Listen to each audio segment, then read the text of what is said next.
Olá, sombrios! Tudo bem com vocês? Espero que sim. Estão gostando do conto? Então já deixa o like, um comentário e compartilha com seus amigos. Gosta do nosso conteúdo e deseja ajudar o canal a crescer? Clica no botão de valeu e contribua com o que seu coração desejar. Ou seja membro. Faça parte do clube de canais e veja qual categoria é mais confortável para você. Sem mais prosa, vamos para o vídeo. Matias, com a voz trêmula e a respiração pesada, tentava manter a compostura enquanto relatava a história para sua tia. Cada palavra parecia mais pesada do que a anterior, e o silêncio que seguia suas frases criava uma tensão palpável no ar. Como assim carga de mulheres, Matias? A voz de Maria cortou o ar, cheia de incredulidade. Ele hesitou por um momento, olhando para o chão, e então levantou os olhos, encarando-a com uma mistura de culpa e desespero. Isso mesmo que a senhora ouviu, tia. Carga de mulheres. Ele parou, como se as palavras lhe pesassem na boca antes de continuar. No começo, não sabíamos exatamente o que era. O esquema parecia estranho, mas ninguém falava nada abertamente. Começamos a perceber que algo estava errado quando um dos homens nos disse que as viagens só seriam feitas à noite. Parecia um detalhe simples, mas depois de um tempo isso começou a levantar suspeitas. Matias fez uma pausa como se revivesse mentalmente cada um detalhe daquele momento. Seu olhar, antes vacilante, agora refletia a tensão crescente. Quando o sol nascia, a gente parava sempre perto de alguma mata, e assim seguia. O padrão nunca mudava. Um dia não conseguimos entrar na mata como de costume. O caminhão não passava. Foi quando vi um dos homens entrar no baú com um rifle de dados tranquilizantes, enquanto o outro fechava a porta do caminhão. Logo em seguida ouvimos os disparos. Matias parou novamente, agora com a respiração ofegante, como se revivesse aquele terror. Depois os dois desceram com a carga coberta por lona, como se fosse qualquer mercadoria. Entramos na mata e eles jogaram a carga em um canto, cobrindo com galhos e folhas, como se estivesse escondendo algo morto. Foi então que eu não aguentei mais. Maria, de braços cruzados, assistia à confissão com o rosto duro, mas havia algo em seus olhos, algo entre o horror e a compaixão. Perguntei do que se tratava, ameacei largar tudo e ir embora se não me dissessem. E foi nesse momento que tudo ficou claro. Um dos homens, frio como gelo, apontou uma arma para mim e disse que, se eu ousasse não continuar, eu não viveria para contar a história. Ele engoliu em seco, os olhos fixos nos dela. E tia, eu juro, naquela noite depois que todos dormiram, Lobo ficou de vigília enquanto eu fui verificar o que realmente estava acontecendo. Matias olhou para o encourado, que observava tudo em silêncio, e então continuou, a voz mais baixa, carregada de horror. Quando abri a lona e vi o que havia embaixo, sua voz falhou por um momento.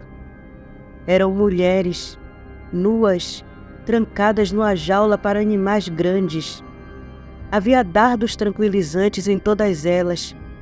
Pareciam mortas, mas estavam só apagadas, dormindo por causa dos dardos. Aquilo me congelou. Eu não sabia o que fazer. Fiquei parado, atônito, incapaz de pensar, incapaz de agir. Ele fechou os olhos por um instante, tentando afastar a lembrança e a visão das mulheres aprisionadas. Sua voz, quando voltou, estava ainda mais baixa, Não tive tempo de reagir. Senti uma pancada na cabeça e tudo escureceu. Quando acordei, já era tarde demais. O silêncio que se seguiu era espesso, sufocante. Maria continuava a encará-lo, com os olhos fixos, tentando processar o que acabara de ouvir. O encorado, sempre calmo e observador, manteve sua postura inabalável, mas em sua mente a desconfiança se misturava com a tentativa de ler as emoções de Matias. Matias sempre fora bom de bico, um sobrevivente que usava suas palavras como armas. O encorado sabia disso. Por mais que ele analisasse os gestos e o tom na voz de Matias, não conseguia determinar se o homem falava a verdade ou se aquela era mais uma de suas ensinações bem elaboradas. Mas o medo nos olhos de Matias, o tremor em suas palavras, esses detalhes pareciam reais demais para serem fabricados. Ainda assim, a desconfiança permanecia como uma sombra. O encorado fez o mesmo que Maria havia feito antes dele. Concedeu a Matias um fio de confiança, algo pequeno, quase invisível, mas o suficiente para continuar observando e aguardando. Se era verdade, as próximas ações de Matias confirmariam. Se fosse uma mentira, logo cairia por terra. O ar naquela sala parecia mais denso, carregado de emoções que não podiam ser expressas com palavras. O peso que Matias acabara de confessar pairava sobre todos, e mesmo com a falta de certeza, algo havia mudado. Matias seguia contando sua história trágica, cuidadosamente modulando a voz para soar abatido e vítima de uma circunstância cruel. Cada palavra era escolhida com precisão, enquanto lágrimas silenciosas escorriam por seu rosto. Ele sabia que a encenação precisava ser convincente. Sua tia, já atônita com o relato, parecia quase incapaz de absorver o grau de maldade humana que ele descrevia. Em um gesto de compaixão, ela lhe ofereceu um copo de água de flor, na esperança de acalmá-lo o suficiente para que pudesse concluir o relato. Fomos ameaçados de morte, tia, continuou ele, após um longo gole da água. Se não terminássemos o transporte, eles nos matariam. Eu não sabia o que fazer, tia. Estávamos encurralados. Conseguimos escapar por um acaso do destino. Ele parou, apertando os olhos como se tentasse sufocar uma lembrança dolorosa. Seus ombros se curvaram, um movimento ensaiado para parecer ainda mais vulnerável, enquanto sua tia o observava com olhos cheios de horror e pena. Quando chegamos em uma cidadezinha distante no Paraná, um lugar chamado Jardim Olinda, nos mandaram para um povoado ainda mais remoto, conhecido como Alcateia. Sua voz agora era baixa, como se o nome do local trouxesse consigo uma sombra de terror. Essas terras pertenciam a um fazendeiro muito rico, tia. Ele estava em conluio com os traficantes. Pegaram as moças, levaram-nas para a cidade. Esperavam a fiscalização na fronteira diminuir, antes de as atravessarem para fora do país. Ele parou novamente, tentando criar a atenção necessária, como se estivesse escolhendo entre revelar o próximo detalhe ou poupá-la. Maria observava o sobrinho com olhos arregalados, as mãos entrelaçadas esperando desesperadamente pela continuação. Tentamos fazer algo. Juro que tentamos, tia. Queríamos libertá-las, mas... O suspense cuidadosamente calculado pairou no ar, até que ela, quase sem fôlego, perguntou: "Mas o que, homem? Continue!" Ele olhou para o encourado como se estivesse buscando coragem antes de baixar a cabeça em aparente vergonha. "A senhora não vai acreditar, tia. Eu mesmo ainda custo a acreditar no que vimos." Sua voz estava impregnada de uma falsa hesitação, tentando preparar o terreno para a revelação chocante que viria em seguida. O encorado, atento a cada detalhe, inclinou-se ligeiramente para a frente, percebendo que algo na história de Matias não soava completamente verdadeiro. No que não vamos acreditar? Perguntou o encorado, sem perder a compostura. Em lobisomens, tio. Em lobisomens. Matias deixou a revelação pesar no ar, como se aquilo fosse o clímax de uma confissão aterrorizante. Ele apertou os olhos, tentando parecer aterrorizado e ao mesmo tempo incrédulo. O encorado franziu o senho, a dúvida claramente visível em seu rosto. Mas era um homem acostumado a ver coisas inimagináveis. Então, por mais absurda que a história de Matias soasse, ele continuou atento, ponderando. Vocês foram atacados por lobisomens? É isso que está tentando dizer? O encorado manteve a voz firme, mas a suspeita dançava sobre a superfície. Sim, tio, respondeu Matias, se inclinando ligeiramente para a frente, buscando uma conexão emocional. Não foi só um, era uma matilha, mais de 20 deles. Eles trabalham com os atravessadores. Quando não conseguem burlar fiscalização, usam os lobisomens para atravessar a fronteira com a carga. Depois o lucro é dividido, enquanto as moças são enviadas para serem escravas sexuais em outros países. Ele fez uma pausa, seu rosto tenso, mas seus olhos traíam uma certa astúcia. Sabia que sua história era exagerada, fantasiosa até, mas contava com o choque e o absurdo da narrativa para desviar qualquer questionamento lógico. Maria, absorvida pela dramatização do sobrinho, não conseguia articular uma palavra. Seus olhos marejados, cheios de compaixão, pareciam absorver a história sem contestar. Ela via nele um homem quebrado, tentando sobreviver em meio ao inferno inenarrável. Porém, o encorado não se deixava levar tão facilmente. Ele observava Matias com os olhos penetrantes, captando nuances que escapavam a Maria. O tom desesperado demais, o tempo calculado entre as revelações. Havia algo na maneira como Matias contava a história que o deixava desconfiado, como se cada palavra fosse cuidadosamente ensaiada para evocar uma reação específica. Matilha de lobisomens, Matias?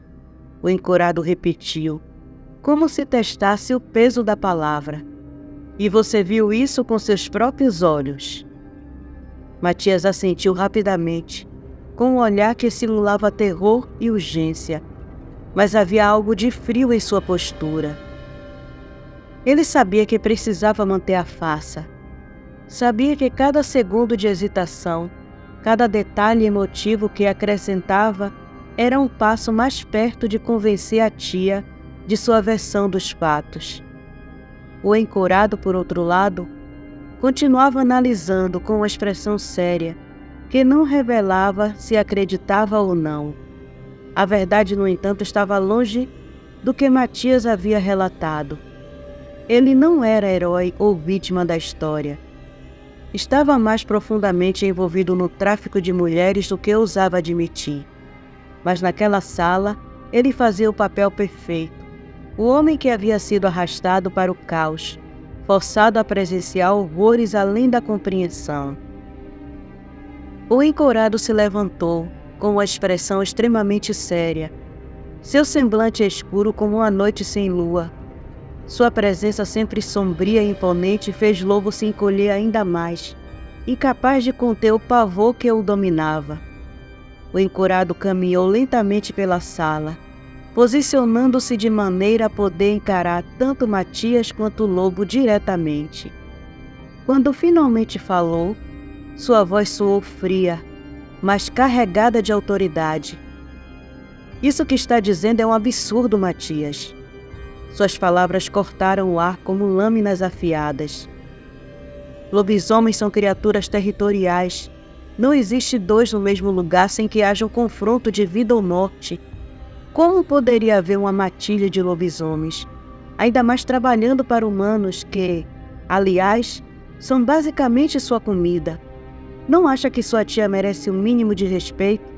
E, no mínimo, um pouco de verdade nessa história? Matias, ofendido, levantou-se de um salto, o rosto tingido de uma falsa indignação. Ele sabia que precisava manter o controle. Não podia ceder. Encarou o encorado com firmeza. Mesmo sabendo da força imensa e da aura intimidadora que o tio exalava. Cresceu naquele ambiente sombrio. Conhecia as manhas daquela criatura. Sabia que, por mais que o encorado fosse uma presença temível, seu amor por Maria era inabalável. Se conseguisse convencer a tia, o encorado seguiria o que ela pedisse, e com aquela criatura ao seu lado, teria força suficiente para lidar até com os lobisomens. Matias, então, adotou uma expressão de profundo desapontamento e tristeza, como se sua sinceridade estivesse sendo injustamente questionada. Eu avisei que vocês não acreditariam, disse com a voz embargada. Mas eu e o lobo sabemos bem o que vimos. Infelizmente não podemos fazer nada. Assim que a fiscalização na fronteira der uma trégua, aquelas moças nunca mais verão suas famílias. O encorado cruzou os braços lentamente, os músculos de suas costas se contraindo, enquanto seu olhar frio cravava-se nos olhos de Matias. Não havia um traço de confiança ali, apenas análise e desconfiança.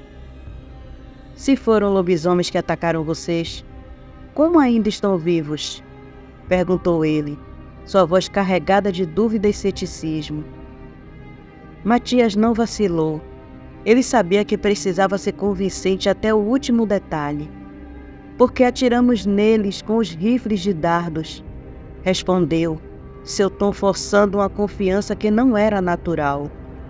Do contrário, não estaríamos aqui contando essa história que vocês não acreditam. A tensão na sala parecia sufocar o ambiente. Lobo mal conseguia respirar, seus olhos alternando entre Matias e o encorado, como se aguardasse uma explosão a qualquer momento. Maria, sentindo o peso daquele embate, se levantou lentamente, sua expressão preocupada enquanto observava os dois homens claramente em rota de colisão. Ela caminhou até o encorado. Sua mão fina e gentil pousada no braço dele. Com um toque suave e familiar, ela acariciou suas costas, tentando acalmar o marido. Sua voz baixa e repleta de carinho soou quase como um sussurro quando falou. Sei como você se sente, disse ela, tentando acalmar a tensão que fervia entre os dois homens. Matias aprontou muito desde que perdeu os pais e passou a morar conosco.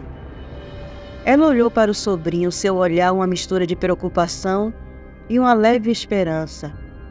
É uma história bem mirabolante, eu concordo. Mas e se for verdade? Se existe você, meu amor, por que não seria possível uma alcateia de lobisomens? O encorado olhou para ela, sua expressão suavizando apenas um pouco diante do toque dela. No entanto, seu ceticismo permanecia firme. Ele respirou fundo antes de responder, sua voz grave como sempre, mas agora com uma ponta de compreensão pela incerteza de Maria. Ainda assim, Maria, começou ele pausadamente. Lobisomens são criaturas descontroladas. Não são racionais. Eles matam por fome, por instinto e muitas vezes por pura perversidade. Ele franziu o senho, refletindo sobre a lógica da situação. Não tem senhor sobre eles. Como poderia um humano estar controlando uma alcateia com mais de 20 lobisomens? Se há algum lobisomem nessa história, que seu sobrinho contou, aquelas moças já viraram refeição há muito tempo.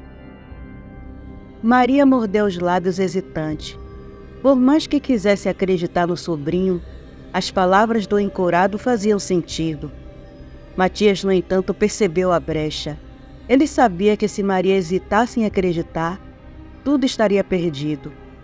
Fez questão de demonstrar mais uma vez sua frustração, suas mãos tremendo ligeiramente, como se estivesse prestes a perder o controle emocional. "Tia", sussurrou, sua voz quase quebrando. "Eu juro, eu vi com meus próprios olhos. Se não fossem os dardos tranquilizantes, eu e o lobo estaríamos mortos agora. Eles são controlados por algo ou alguém. Eu não sei como, mas não estou mentindo." Maria hesitava. A tensão no ar era palpável. O encorado de braços cruzados observava Matias atentamente, buscando qualquer sinal de mentira em seu comportamento. E embora soubesse que havia algo profundamente errado na história, ele ainda precisava decidir como proceder. Os dois observavam Matias e Lobo, que tinham ido para a varanda, envoltos numa tensão visível. Maria, ainda sentindo o peso das palavras de seu sobrinho, olhou para o encorado com uma mistura de preocupação e dúvida. "Eu não confio no Matias", disse ela, sua voz carregada de honestidade. "Mas confio em você. Essa história das moças me deixou com um aperto no peito. Se por acaso essa história absurda for verdade, essas moças estão em perigo." O encorado a encarou em silêncio. Seus olhos fixos no rosto dela, que começava a mostrar os primeiros sinais da passagem do tempo. Mesmo assim, para ele, Maria era a mulher mais bonita que já havia visto. O tempo não diminuiu em nada o amor que sentia por ela. Ao contrário, só fez crescer. Ele acariciou o rosto dela bronzeado pelo sol, com uma ternura que só os dois compartilhavam. Depois de um longo suspiro, ele perguntou, sua voz carregada de resignação: "Você quer que eu vá até lá?" Ele fez uma pausa, estudando as feições preocupadas de Maria. "Tudo bem, eu vou. Mas e se o Matias estiver mentindo? O que quer que eu faça com ele?" Maria o abraçou, apertando seu corpo contra o dele, buscando conforto no peito largo e sólido do seu marido. O encorado a envolveu em seus braços, o silêncio entre eles sendo preenchido apenas pelo som suave do sino do vento. Após alguns instantes, ela se afastou, apenas o suficiente para encará-lo nos olhos. Seu olhar agora era duro e decidido. A suavidade habitual de Maria desaparecera, dando lugar a uma determinação fria. Se aquele cabra safado estiver mentindo, pode dar a lição que quiser nele, ela disse sem titubear. Só não pode matá-lo, porque ele é da família. O encorado, surpreso com a firmeza nas palavras da esposa, sorriu. Era um sorriso de quem entendia o peso do pedido, e mais ainda, o amor que ela carregava por aquele que, mesmo errado, fazia parte de sua história. Ele se inclinou e deu um beijo leve na testa dela. "Nem precisa me pedir para não matá-lo, meu amor. Eu jamais faria isso com um familiar." Com isso, ele se afastou, deixando Maria sozinha por alguns segundos. Ela respirou fundo, tentando acalmar o turbilhão de emoções, antes de se dirigir à varanda, onde Matias permanecia recostado na parede, o semblante fechado e tenso. Atravessando o ambiente com sua calma habitual, ela parou em frente ao sobrinho e lhe ofereceu um sorriso reconfortante. "Desfaz essa carranca, Matias", disse ela, o tom suave mas firme. "Seu tio e eu decidimos lhe dar um voto de confiança. Ele irá com você e se houver uma chance de salvar essas moças, ele vai te ajudar com isso." Matias, surpreso com a decisão, disfarçou sua satisfação com um abraço afetuoso na tia.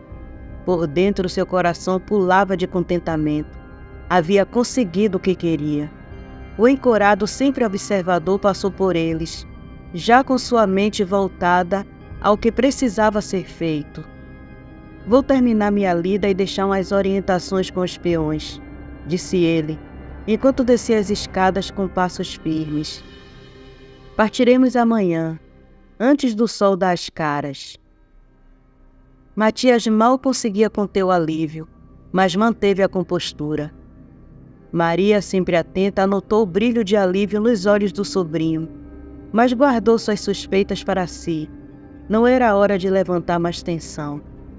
Quando o encorado já estava distante, ela chamou os dois, assumindo novamente o papel de anfitriã. Vamos, venham comigo. Vou mostrar os quartos. Tomem um banho e descansem da viagem. Chamarei vocês na hora do jantar.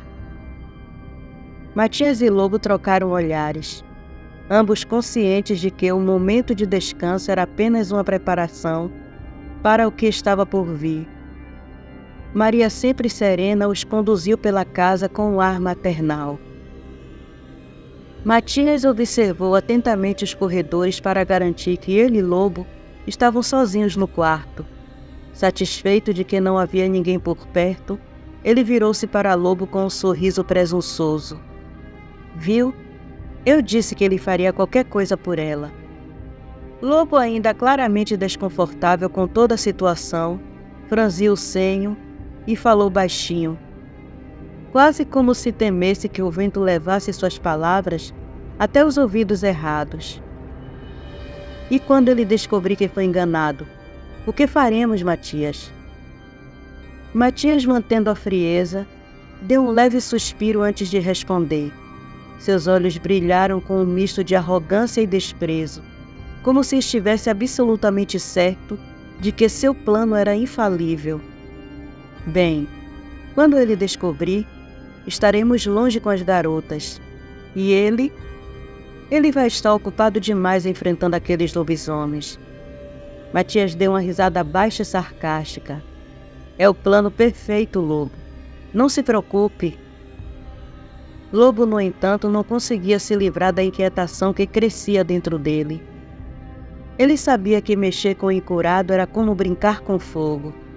Por mais que Matias passasse confiança, algo nele dizia que isso podia acabar muito mal. Pouco tempo depois, o celular de Matias começou a vibrar. Ele olhou na tela e viu o nome de Cunha e se afastou discretamente, certificando-se mais uma vez de que ninguém estava por perto antes de atender a ligação. Por onde andou, Cunha? Estou esperando sua ligação há dias. Do outro lado da linha, a voz de Cunha soou irritada e cansada. Estava naquela maldita vila, a tal da Alcateia. A carga está bem. Eu examinei pessoalmente. Está em bom estado. Só não pude ver a carga especial. Acredita que o médico e aquele fazendeiro miserável não permitiram? Ele me expulsou como se eu fosse um cão sarnento, mesmo eu sendo uma autoridade. Eu percebi que as pessoas dessa vila são bem afrontosas e cheias de confiança. Matias falou com desprezo. Mas estou levando alguém que vai colocar esses lobisomens no lugar deles e nos dá tempo para sumir com a carga. Cunha, do outro lado, suspirou pesadamente, sem esconder a descrença. Matias, espero que você não tenha fumado ou bebido demais. Já estou farto dessa história de lobisomens. Eu não vi nada por aqui. Tirando os cães vadios que uivaram a noite toda, não vi nada de errado. Muito menos um lobisomem. Matias, já visivelmente irritado, tentou se conter para não explodir, mas sua voz saiu num tom seco e ameaçador. Olha aqui, Cunha. Eu sei o que vi. Eu e o Lobo quase fomos mortos por aquelas coisas. E o dono do bar, lá do Jardim Olinda, pode confirmar o que eu disse. Ele sabe dos lobisomens. E esse fazendeiro aí que te expulsou, eu aposto que ele é o líder deles. Do outro lado da linha, Cunha ficou em silêncio, lembrando dos olhos de Nicolas mudando de cor. Algo naquela lembrança o fez engolir em seco. Respirou fundo e respondeu com um pouco mais de seriedade. Tá certo, Matias. Então qual é o plano? Precisamos ser rápidos. A vila fica fora da área de cobertura de qualquer operadora. Comunicação só via satélite. Com certeza aquele fazendeiro vai levar a carga para a fazenda dele. E aqueles dois que estão presos já devem ter contado tudo para o delegado pau-mandado do fazendeiro. O João e o Santos? Não acredito que já deram com a língua nos dentes. Se não deram, vão dar. Eu os interroguei e eles acabaram me contando todo o esquema. Se fosse um federal certinho, você já estaria em maus lençóis. Não vai demorar para eles falarem tudo para o delegado. Matias sentiu uma onda de raiva subir pelo corpo, mas manteve a calma. Ciente de que perdeu o controle agora, não ajudaria em nada. Miseráveis traidores. Estou saindo daqui amanhã cedo com um homem que vai resolver esse fazendeiro de uma vez por todas. Você junte os homens, os melhores atiradores, e use rifles com dardos tranquilizantes. Essas feras só são abatidas assim. Use uma dose bem forte para não corrermos o risco deles acordarem antes da hora. Cunha não escondeu ceticismo em sua voz, mas sabia que estavam todos num beco sem saída. Tudo bem, Matias. Só estou nisso porque nossas cabeças estão em jogo. Essas moças vão todas para a Europa. Se não entregarmos, estaremos mortos. Em quantos dias você, Lobo e Silas chegam? Em 4 dias estaremos aí. Cunha desligou o telefone, a mente fervilhando com a possibilidade de um confronto maior do que havia imaginado inicialmente.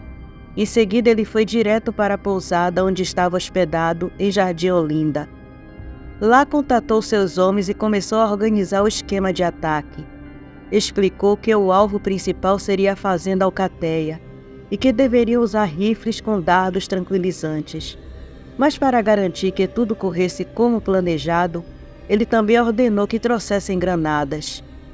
Vamos destruir a casa daquele homem metido à besta, disse Cunha para si mesmo com um sorriso frio, enquanto terminava de dar as últimas ordens. O vento soprava forte lá fora, com um aviso silencioso. O ar estava denso, carregado de pressentimento sombrio que ninguém ousava nomear. Da escuridão, olhos atentos observavam o federal oculto na mata. Cada passo daquele homem seria seguido de perto.